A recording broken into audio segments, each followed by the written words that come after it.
Привет-привет! Меня зовут Людмила, и с вами Людмила Шпакова в потоке. Наш сегодняшний разбор называется так: «Кто о вас тайно мечтает?». И у нас с вами будет 3 позиции. Выкладываю их перед вами. Пожалуйста, загадывайте. Загадывать здесь нужно себя саму, потому что, вряд ли вы знаете, кто о вас тайно мечтает. Что же мы с вами будем делать? Для начала просигнифицируем вас, чтобы вы поняли, что это ваша позиция, да, и что вы ошибочно не прослушаете какую-то не ту информацию. Далее посмотрим, кто о вас тайно мечтает, что это за человек, как этот человек будет действовать или не будет действовать в вашу сторону, да, или он будет так и сидеть где-то в кустиках. Значит, и, конечно же, возьмем совет карт для вас, что вам делать в данной ситуации. Итак, двоечки, троечки идут у нас в ожидание. Сейчас я проверю, чтобы у меня все писалось. Так, все. И звук, и все, и начинаем с единичек. Итак, кто же вы, в каких вы сейчас находитесь энергиях? Надоело вам от кого-то зависеть, говорят нам. Хочется выйти то ли на какие-то собственные заработки, то ли в более такую, вы знаете, независимую от мужчин позицию, что ли. Здесь вообще про независимую позицию конкретно от мужчин. Значит, вы находитесь сейчас в энергиях перевернутой императрицы и перевернутого колесничего, к сожалению. Да? О чем же это говорит? Может быть, вы замужем, но недостаточно счастливы, то есть не чувствуете себя полноценной, ресурсной конкретно в данном браке. Может быть, вы не замужем, имеете детей, и вам приходится постоянно впахивать, постоянно что-то для этих детей делать, да, взращивать их всеми возможными способами. И не остается времени и ресурса на себя саму. Да, перевернутая императрица – это женщина, которая достигла определенного статуса в своей жизни, но в данный момент не имеет ресурса на себя саму. Да? Теряет этот ресурс или расходует этот ресурс. И у вас за последнее время сложилось впечатление, что вам не везет. Потому что то, что вы делаете, грубо говоря, да, за что бы вы не взялись. Работа какая-то, может быть, какой-то бизнес решили открыть, может быть, решили переехать, купить какую-то недвижимость. Что-то, что вы делали, не получалось одно за другим. У вас даже, скорее всего, была мысль о том, что, может быть, кто-то сделал на вас магическое воздействие, да, или вы что-то делаете не так. Но ощущение, что прям событие за событием, да, что-то рушится, что-то рушится, что-то рушится. И никак не удается выстроить какую-то такую продуктивную линию жизни, продуктивную линию поведения. Значит, при этом вы такой борец. Здесь, знаете, какая интересная ситуация. Вы по жизни борец, вы жезловый человек, да? Человек, который постоянно двигается, человек, который все время находится в достижении чего-то. Но был период времени, когда вы забыли свою истинную природу. И может быть, стали ухаживать за детьми, может быть, у вас один за другим родилось 3 детей, да? Может быть, вы вышли замуж и нянчили какого-то маменькиного сыночка, да? То есть было время, какой-то период, когда вы забыли о себе. Для очень многих это было что вы вышли замуж, и муж вас стал обеспечивать. И, ну вот, это такое, знаете, обеспечение своеобразное, когда вроде как денег он дает, да, но вам требуется постоянно отчитываться перед ним, у вас никогда нет личных денег, у вас никогда нет денег на себя, то есть вы все время чувствовали какую-то зависимость, да, не психологическую, а именно материальную зависимость от мужчины. И вот сейчас настал тот час, как говорится, да, что вам захотелось выйти из-под опеки, выйти из-под этой зависимости и стать самостоятельной. При этом у вас есть для этого все необходимые инструменты, да, энергия, знания, стремление. Вот. И сейчас вот вы как раз в каком-то таком переходном периоде находитесь. То ли вы разводитесь со своим мужем, да, для того, чтобы освободиться от его опеки, то ли вы просто сказали мужу, что вы выходите на работу. Или если вы не замужем, может быть, речь идет, знаете, не совсем об опеке, а наоборот о том, что вы постоянно заботитесь о своих детях, о своей семье. И вот сейчас, наконец-то, они, там, может быть, дочь вышла замуж, да, сын поступил в институт, наконец-то не требуется от вас постоянной опеки. И вы освобождаетесь от обязательств каких-то. Вот здесь идет энергия освобождения от неких обязательств или чьей-то негативной опеки. Хорошо. Давайте посмотрим, кто о вас тайно мечтает. Что это за человек? Чего ему нужно от вас?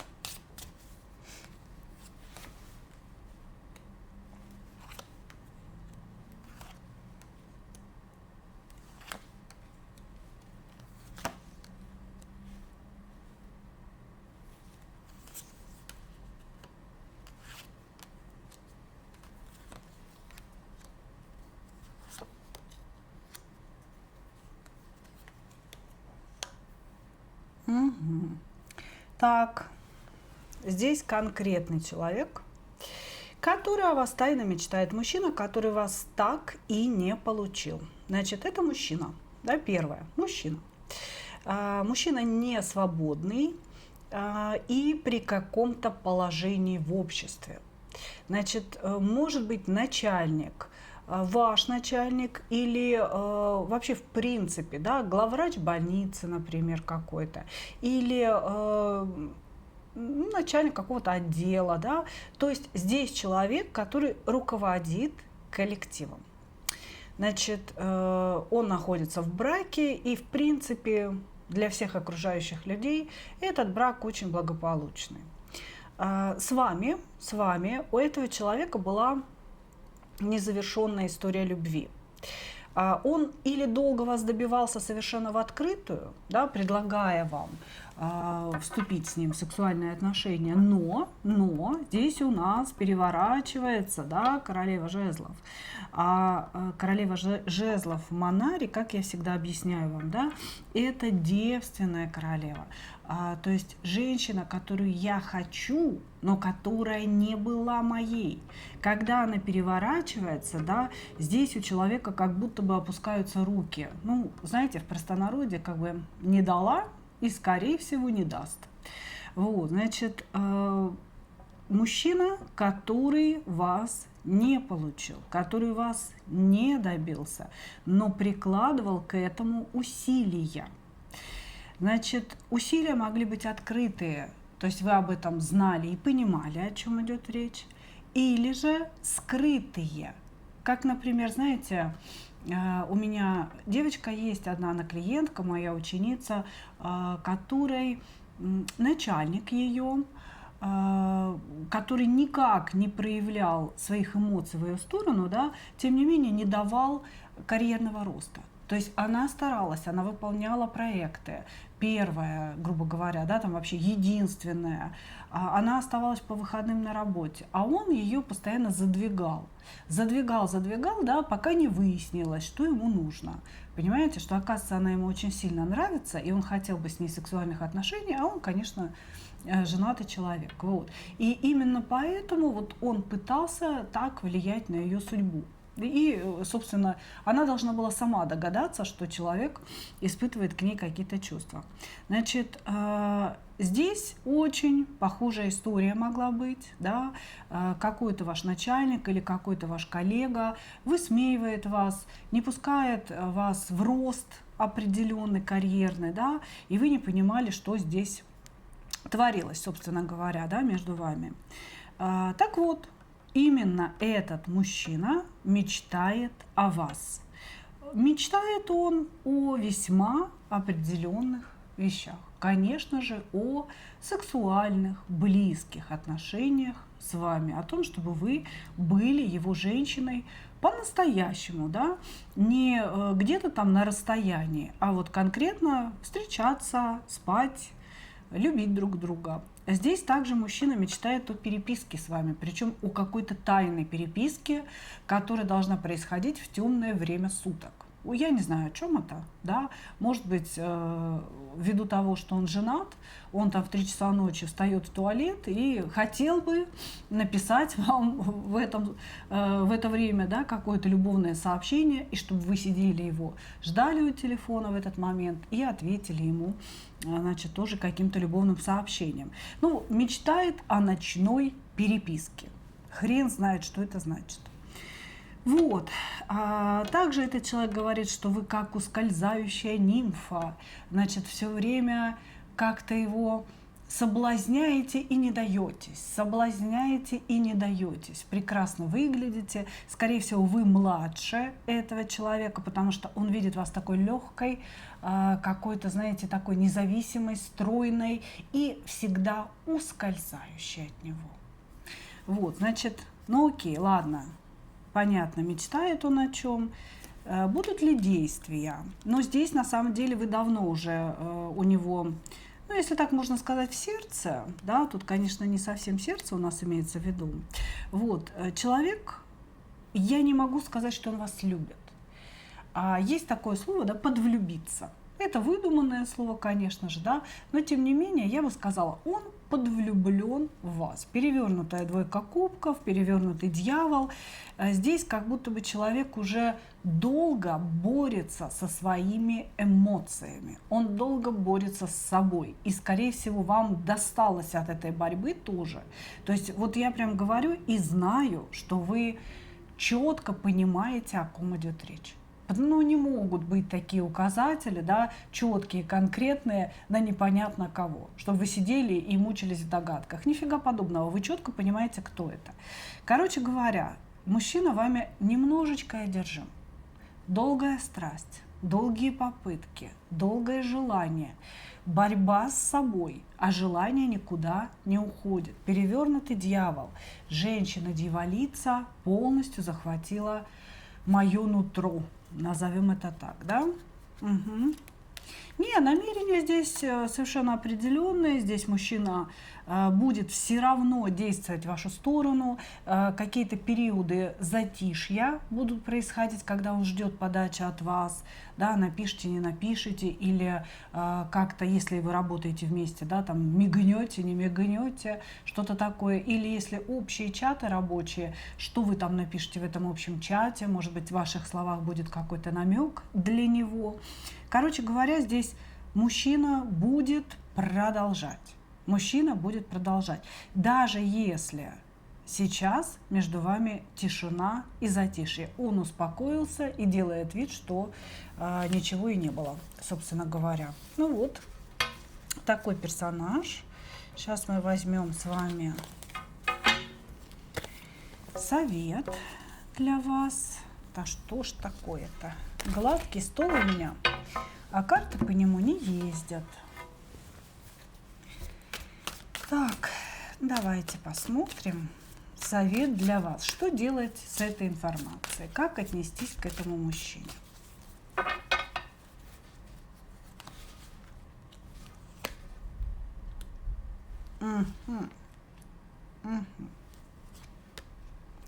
Здесь все-таки вот он не зря мечтает о переписке, он вам напишет. Этот человек вам напишет. ну, наверное, ночью, да, как он и хотел. Значит, этот человек вам напишет, и вообще какой-то разговор о любви, о взаимодействии здесь будет происходить между вами в переписке. Значит, вы понимаете, ну, двойка пентаклей как ответ. Ситуация ни вашим, ни нашим очень двойственная, да, как и сама двойка пентаклей, это же карта сидения на двух стульях, да, поэтому, когда нам дают ее как некий совет, да, я бы сказала, что вам здесь потребуется выбор. Все зависит от того, в каком личном положении вы сейчас находитесь. Нужна ли вам эта любовь? Нужна ли вам эта страсть? Может быть, от этого мужчины зависит какая-то ваша будущность на работе, да? Готовы ли вы к этому? То есть совет таков. Значит, четко понимать, мужчина хочет себе в вашем лице любовницу. На длительный срок, не одноразовую любовницу, да, скажем так, на длительный срок, на какие-то длительные отношения. И этот мужчина готов за это как-то платить. Если это ваш начальник, то вашей карьерой.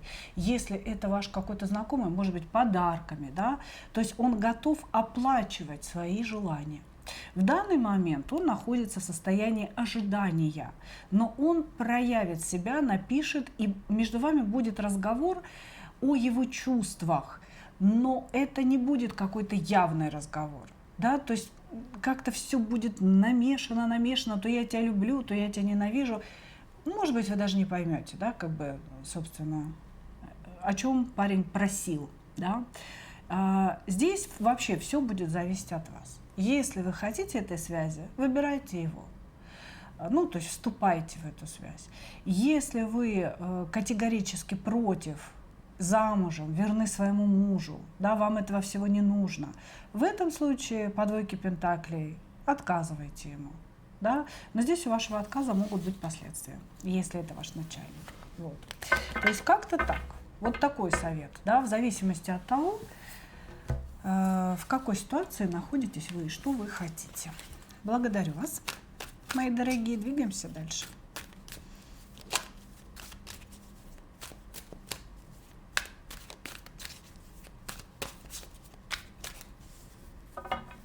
Двоечки. Двоечки. Так, что-то вы у меня находитесь в каком-то страдании, в печали. Могли получить какое-то нехорошее событие, известие, простите. И это известие раздирает вам сердце. Вам приходится, первое, ну, наверное, ходить на работу, улыбаться, показывать окружающим людям, что вы в норме, но это событие, это известие, да что ж мне это событие, это все лезет-то в голову. Значит, смотрите, это известие вас буквально подкосило. Вы можете быть замужем, значит, причем, ну вот знаете, как будто у вас есть какая-то двойная жизнь. И, вы замужем, и есть человек, которого вы любите, да, или человек, который для вас важен, так или иначе. Вот, значит, и вы могли получить известие конкретно об этом мужчине, которого вы любите, может быть, о его болезни, может быть, о том, что его уже нет, может быть, о том, что он женился на другой женщине, да, то есть здесь вот какая-то ситуация не очень хорошая произошла, ну, совсем не хорошая. И вы сейчас не понимаете вообще, что вы делаете в этом мире, вы как будто бы закрыты, зациклены на этой теме, постоянно думаете о ситуации с этим мужчиной, какой бы она ни была, да, то есть вы получили известие о неком мужчине, который не является вашим мужем, но может являться вашим любимым человеком. Вот, значит, что еще? Вы ну, то есть здесь идет какое-то, знаете, обрубание планов, закрытие планов, не в плане того, что вам судьба все это обрубила или высшие силы, а в плане того, что вы сами решили, что нет, все, больше, ну, то есть я не хочу двигаться куда-либо, потому что вот это известие, оно буквально вас подкосило. Вы собирались идти учиться, или вам нужно, может быть, переучиваться было. Вы собирались куда-то ехать, получать какие-то удовольствия, но вы сейчас закрылись от этого всего. Даже если вы где-то на отдыхе, даже если вы собрались на отдых, да, сейчас как будто бы свет померк, и для вас это перестало иметь какое-то значение. Вот. Значит, но для окружающих вам нужно надевать определенную маску, да, вам нужно улыбаться, вам нужно показывать, что вы в норме, потому что, скорее всего, отношения с этим мужчиной у вас были тайные, да, сокрытые, и люди вокруг вас, они просто не поймут вашего состояния, почему же вы, собственно, грустная постоянно, заплаканная постоянно, да, почему вы рассеяны, не слушаете того, что вам говорят. Ну вот как-то так. Давайте посмотрим, кто же о вас тайно мечтает.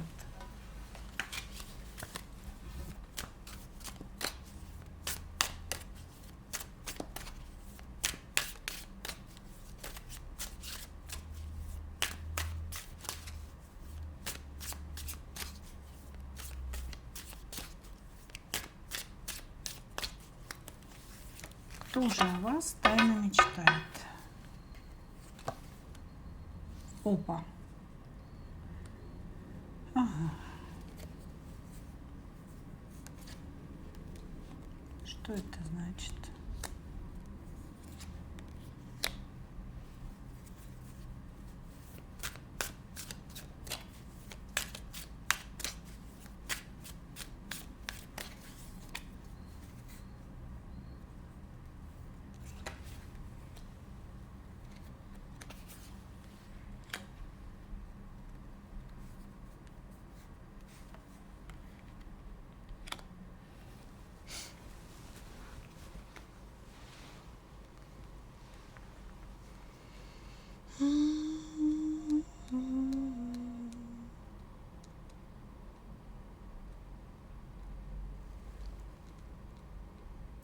Знаете, идет такая странная энергия. Я не знаю, как ее обозначить. Да, потому что, блокирующая карта на ответ, кто о вас тайно мечтает, да, она говорит о том, что никто. В данный момент о вас никто тайно не мечтает. Ну и по сути, да, после блока, по идее, да, я должна была просто сказать, о вас никто не мечтает тайно, да, расслабьтесь, живите дальше, значит, посмотрим еще через какое-то время. Но я всегда спрашиваю, к чему этот блок, да, потому что, по сути, блок это не всегда нет, блок это не всегда отсутствие чего-либо, да, хотя в большей степени это так. И вот тут открывается очень интересная, фантастическая, мистически фантастическая информация. То есть кто-то из вас напишет в комментариях: Людмила, это какая-то мистика, это какая-то ерундовина, да, все, что вы сказали. Вот, а кто-то, может быть, прислушается. Но тем не менее я озвучу, да. Вот смотрите, если вы недавно получили известие о чьей-то смерти, о том, что какой-то человек умер, да, то нельзя сказать, что этот человек о вас мечтает, но человек, который недавно умер, находится сейчас в неких пространствах, которые недалеки от нашей материальной реальности. Он о вас помнит, и он о вас сейчас думает. Да, то есть именно поэтому блокирующая карта не мечтает о вас, потому что мечты были бы уже совершенно бессмысленными. Да, человек ушел. Вот. но этот человек ушел недавно, и связь с вами эмоционально еще сохранена, и этот человек думает о вас. И что самое главное? Раз, два, три. Все это карты наблюдения за вами. Я бы сказала так, мои дорогие. Человек с того света, да, по-простому. Ну, во-первых, любит вас. Для него очень болезненно это расставание. Ну, навсегда, да. И этот человек думает о вас, этот человек страдает без вас, ему плохо, и он наблюдает за вами и, скорее всего, пытается выйти с вами на какой-то определенный спиритический контакт. Может быть, вы чувствуете его присутствие рядом с собой. Может быть, вы видите во снах этого человека, он приходил к вам во снах. Может быть, вам хочется с ним побеседовать, непонятно почему. И вы себя останавливаете, да, не надо, но этот человек же ушел, да, его же уже нет в мире живых. Вот. А разговор настойчиво лезет вам в голову. Вот. То есть здесь идет наблюдение девочки с того света, наблюдение из пространства между мирия, где сейчас находится человек. Умер он совсем недавно. Вот. И этот человек не просто наблюдает, да, а он хочет вступить в какой-то определенный контакт с вами, побеседовать с вами, я бы так сказала. Может быть, в последний раз. Вот так вы можете относиться к этой информации, как вам заблагорассудится, да, как вы вообще, исходя из ваших верований, да, из того, во что вы верите, во что нет. Вот. Но давайте так, для тех, кто серьезно к этому отнесется, значит, пусть эта информация принесет вам какое-то благо или объяснение. Да? А для тех, кто посчитает, что это ерунда, ответ простой. О вас сейчас никто не мечтает. Все, благодарю вас, мои дорогие двоечки. Совет тут брать бессмысленно, потому что вот такой у нас ответ сегодня. Хорошо, двигаемся дальше. Позиция номер 3.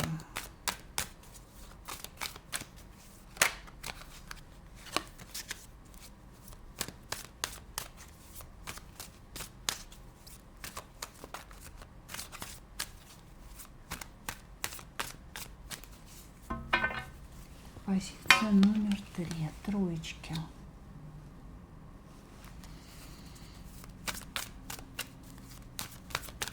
У вас здесь наоборот закончился какой-то сложный период, когда вы очень много работали, очень много выполняли различных обязательств. Господи, да ёкарный же бабай, да что ж это такое-то, а? Этот период закончился, и теперь вы свободны. Сейчас скажу конкретно, о чем идет речь.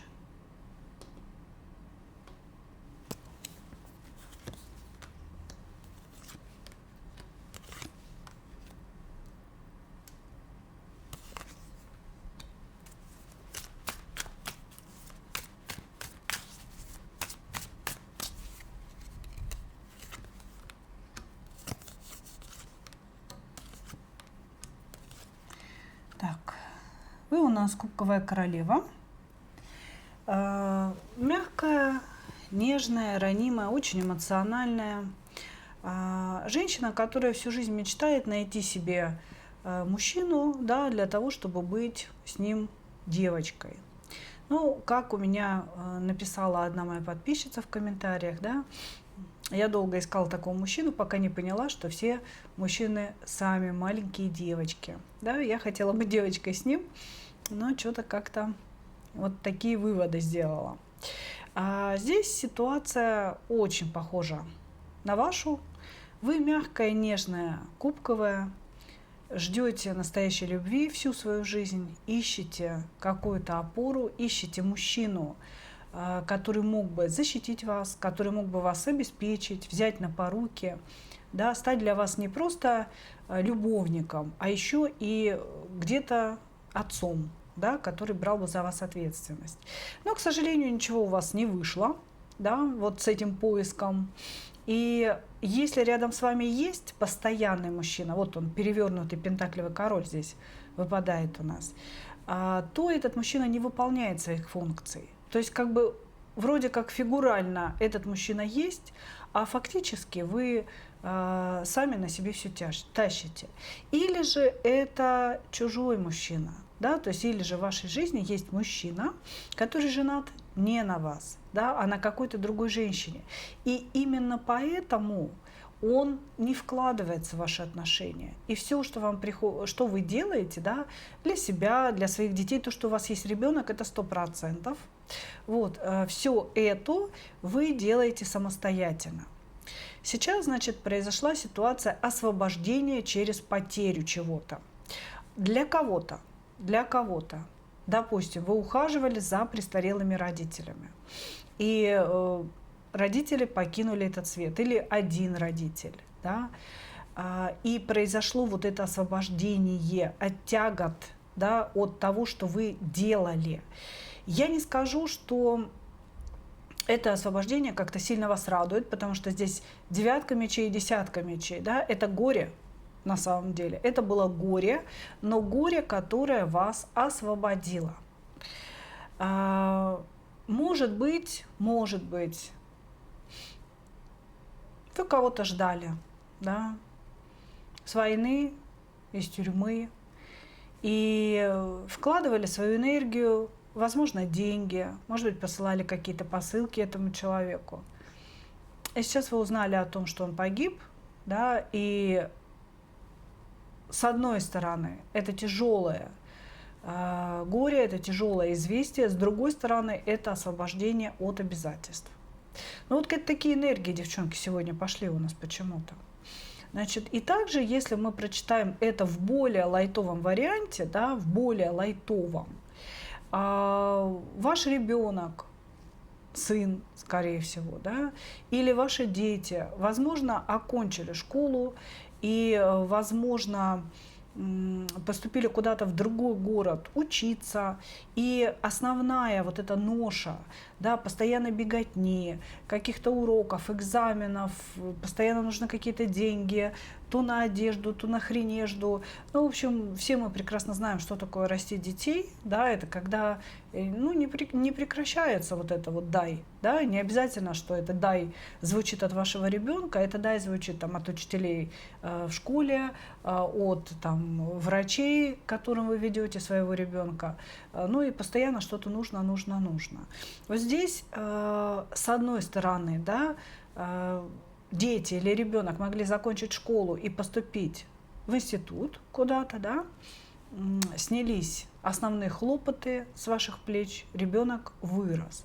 С другой стороны, почему-то это очень тяжелая для вас ситуация, может быть, потому что ребенок уехал в другой город учиться, да, и вам тяжело расстаться со своим чадом, с которым вы общались, да, с которым у вас очень хорошая близкая связь, и поэтому с одной стороны у вас освобождение, с другой стороны страдания. Вот. Хорошо. Ну, давайте смотреть, кто тайно мечтает о вас.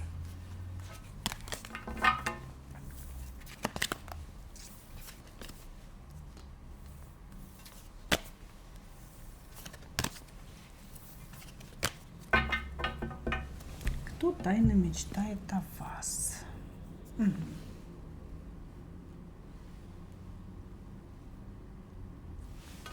Ну, вот хочется все равно эту колоду взять.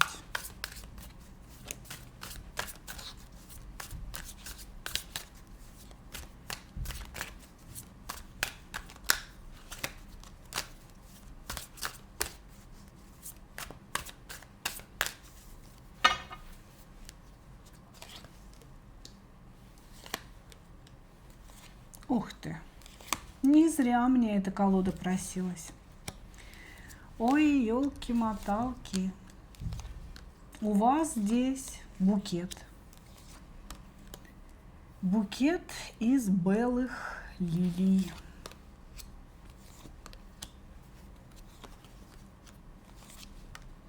Боже ты мой.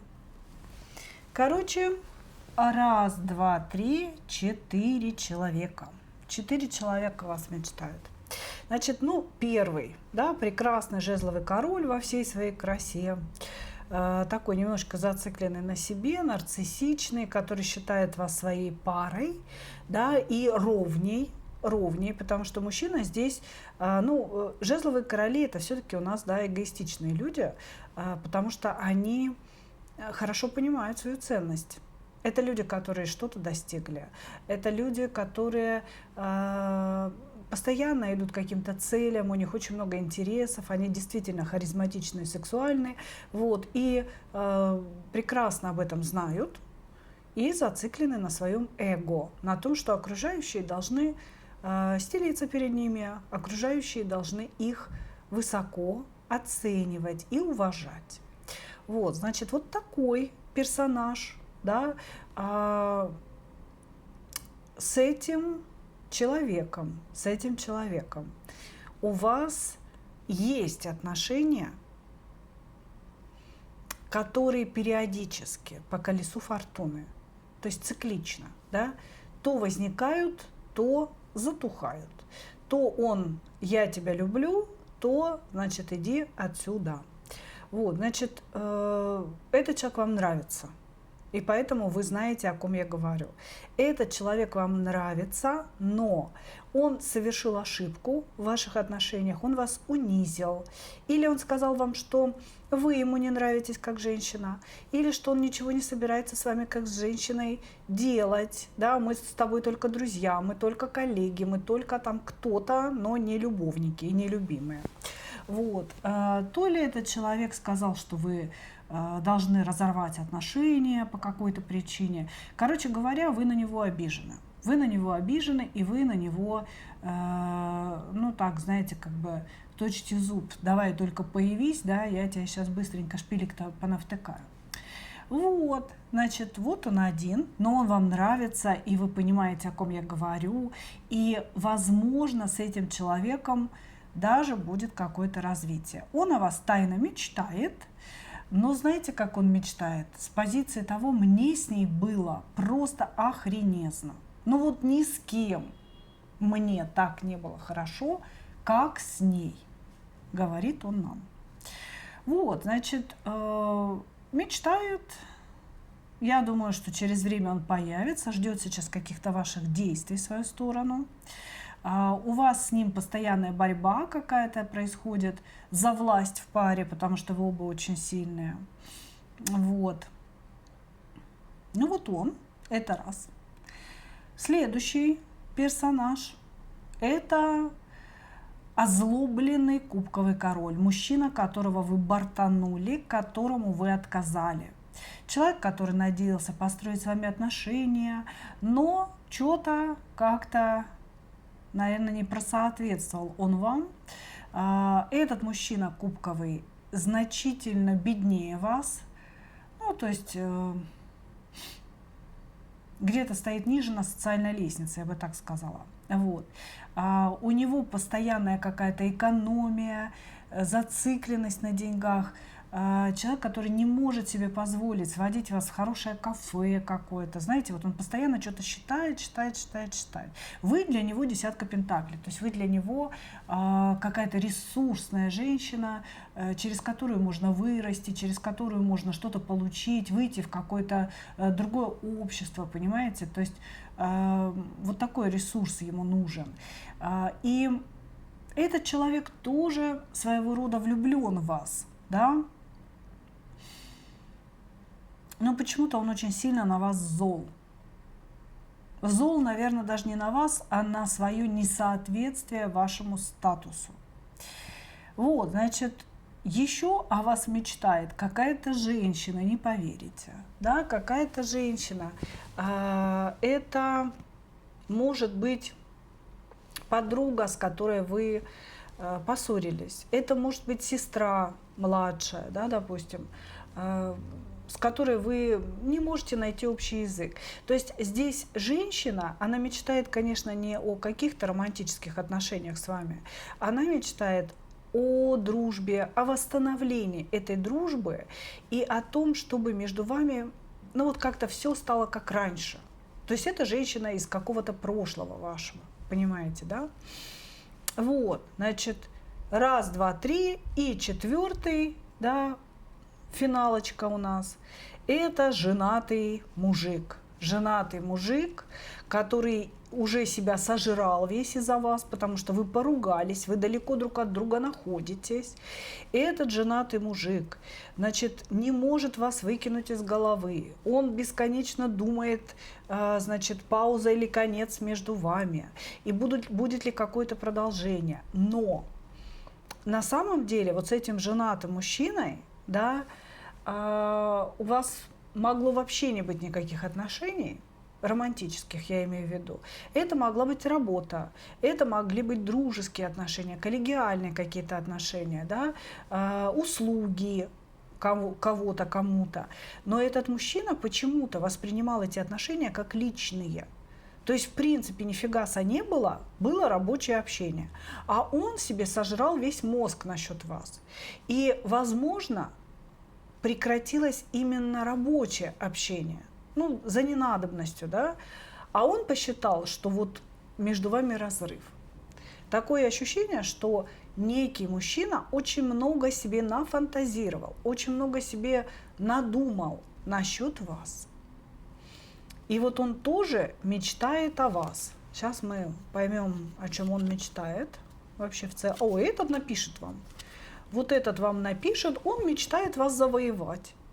Он мечтает вас завоевать. А с какой целью ты мечтаешь завоевать? С какой целью? Он говорит, ему очень скучно жить. Он, конечно, такой весь женатый из себя, но он не видит никакого смысла в своей жизни. Ему нужна новая любовь, и вы как раз прекрасно подходите на эту роль. Короче, девчонки, ловите цветник. У вас очень много мечтающих товарищей. И сейчас мы возьмем совет для вас. Какому из мечтающих отдать предпочтение? Ну, советы, конечно, лучше возьму не на Минаре.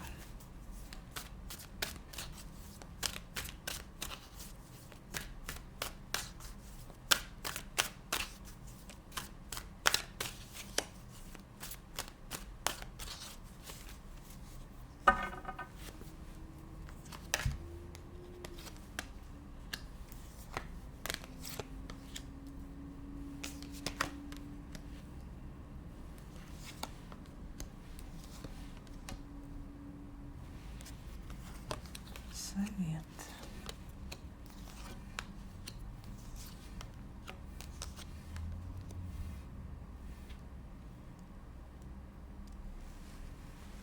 Угу. Совет.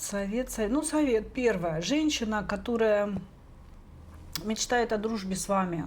Ну, я думаю, она как-то появится, проявится. И здесь, конечно, совет восстановить отношения, как-то вот наладить их, потому что неплохой человек в вашей жизни. Человек неплохой в вашей жизни. Значит, по мужчинам, да, по мужчинам, я думаю, что здесь все-таки как бы говорится следующее. Выберите из представленных вариантов того, кто вам самой не безразличен. А скорее всего, это будет жезловый король, да, с которым вы пара, и который такой весь нарцисс из себя, и такой любите меня, любите, кружите меня, кружите. Но здесь есть чувства между вами и ваши эмоции в его сторону, поэтому, ну, проявления-то от него тоже будут, потому что по колесничему он здесь появится. Это будет странное появление. Я тебе написал или я тебе позвонил для того, чтобы ты попросила у меня прощения. Ну, вот так вот, готовьтесь. Значит, совет таков. Как я понимаю, женатого мужика вычеркиваем, кубкового злобника вычеркиваем. Значит, женщину, которая хочет вернуться в отношения дружеские или родственные, берем и из всех выбираем жезлового, да, по любви. Бороться вы с ним не перестанете, будете с ним соперничать, но он все-таки показан каким-то таким достойным человеком для вас. Но, по сути, первая карта умеренность, она говорит о том, что теките по течению, короче. Теките по течению, расслабьтесь. Сейчас все эти люди начнут как-то вылупляться в вашей жизни. А вы уж там смотрите, да, кого вам брать, кого отвергать, кого выбирать. Простите. Ну что, мои дорогие, благодарю вас за ваше внимание. И, как обычно, хочу пожелать вам только одного. Встретить свою настоящую любовь и не потерять в ней себя. Ну а мы увидимся с вами в следующих видео. Пока-пока.